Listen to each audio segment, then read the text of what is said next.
I think there's going to be an explosion of cardiovascular disease in the coming years because the risk factors for cardiovascular disease is increasing, and there is increasing urbanization and lifestyle diseases are increasing. So, actually in terms of numbers, you are going to have a huge number of patients suffering from cardiovascular disease over the next 5 or 10 years, and with problems of heart attacks, problems of arrhythmias, heart failure, and different spectrum of heart disease we are likely to see in the next coming years. You asked a very pertinent question because India, peculiarly, it's getting rapidly urbanized, and compared to several other countries, we don't have a clear plan of preventing cardiovascular disease. A lot of allocation of money is going to different areas, but preventing cardiovascular disease is eminently possible, and that's the urgent need of the hour for the country.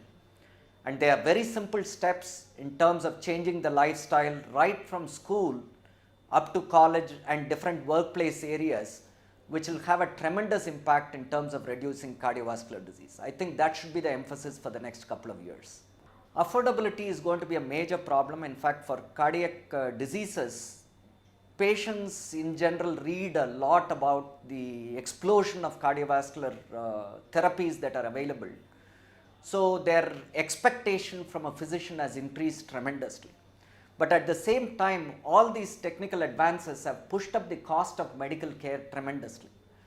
So, it's extremely important for physicians to be acutely aware of the cost constraints and the cost benefits of different forms of therapy that are available. Instead of blindly following the West, we need to kind of come up with our own norms which are pertinent to our country. And in this regard, I think the best bang for the buck is seen in terms of preventing cardiovascular disease, because the quantum of benefit is enormous in terms of preventing cardiovascular disease. This is again a very important point because without adequate clinical research, we cannot move forward. Let me give you an example. About 30 years ago, we used to be doing horrific surgeries thinking that we are curing the patient. For a simple peptic ulcer, we used to open the abdomen, cut the vagus nerve and do a complex surgery. World over, that was the norm.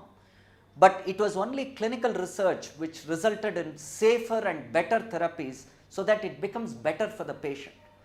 There is a mistaken notion that clinical research is a serious form of experimentation with the patient.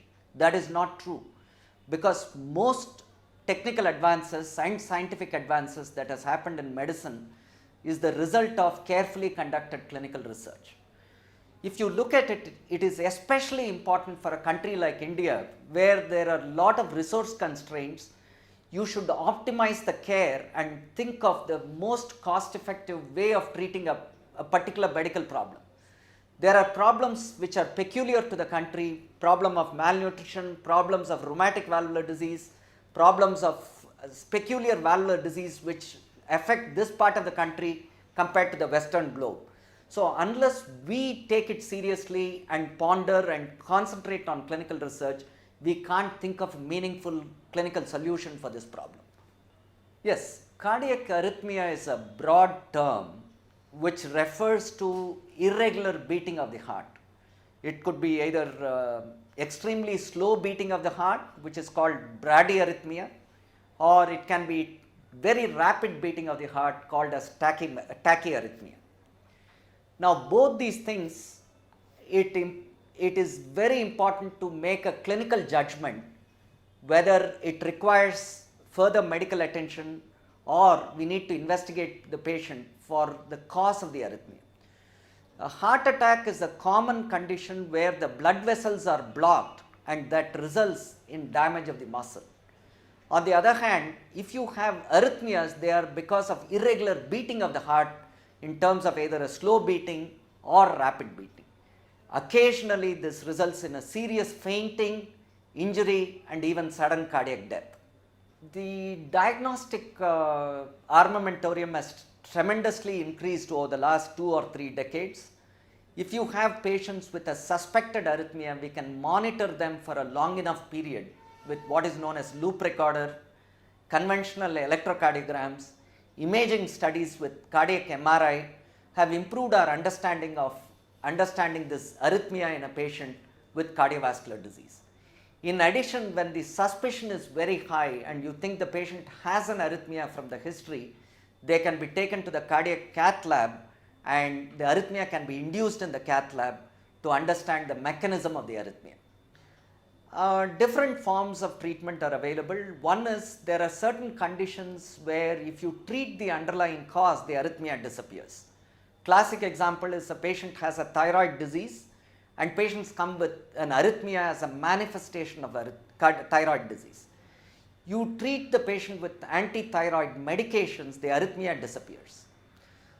On the other hand, there are patients where the arrhythmia is very recurrent and can be life-threatening, in which case you may need to give drugs immediately to terminate the arrhythmia. If the drugs don't work, we give an external shock to immediately bring the patient's heart rhythm back to normal. This external shock is life-saving because without that you may lose the patients within minutes, and a properly delivered shock can bring the patient back to life. These shocks can now be delivered through a device called as an implantable defibrillator.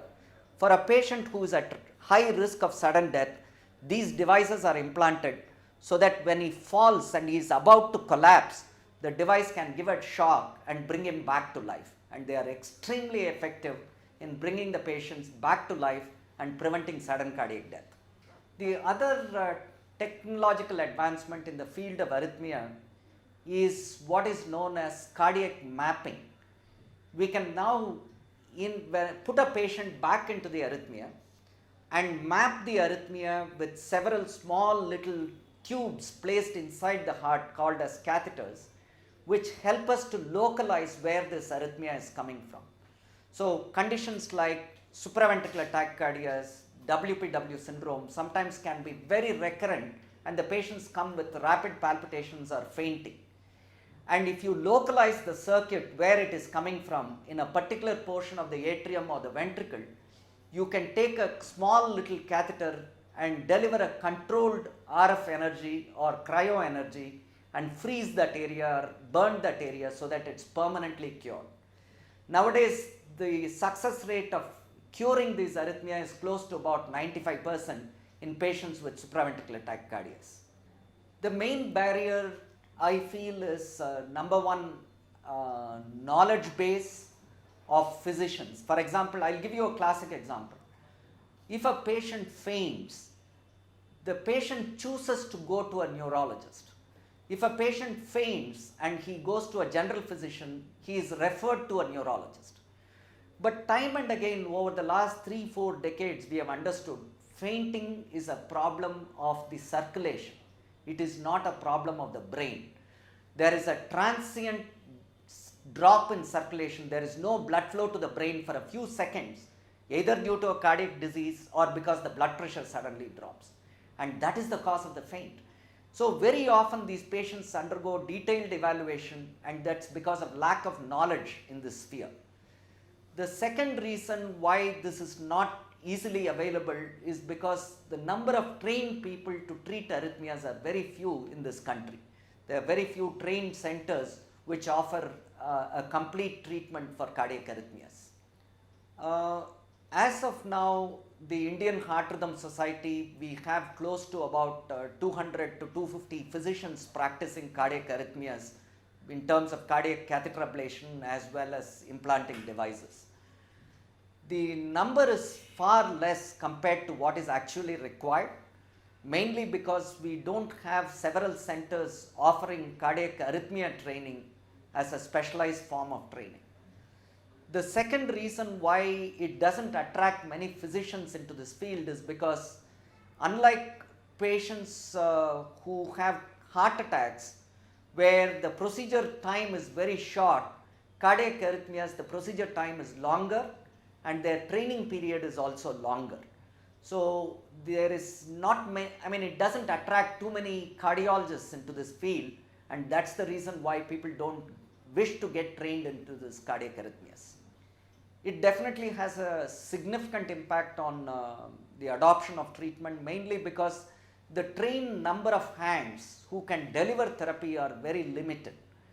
And for the amount of people suffering from cardiac arrhythmia, we have very few people who can deliver therapy, and this is going to cause a significant amount of gap in terms of delivery of therapy for cardiac arrhythmias, and this can only be addressed by training more number of people in this field.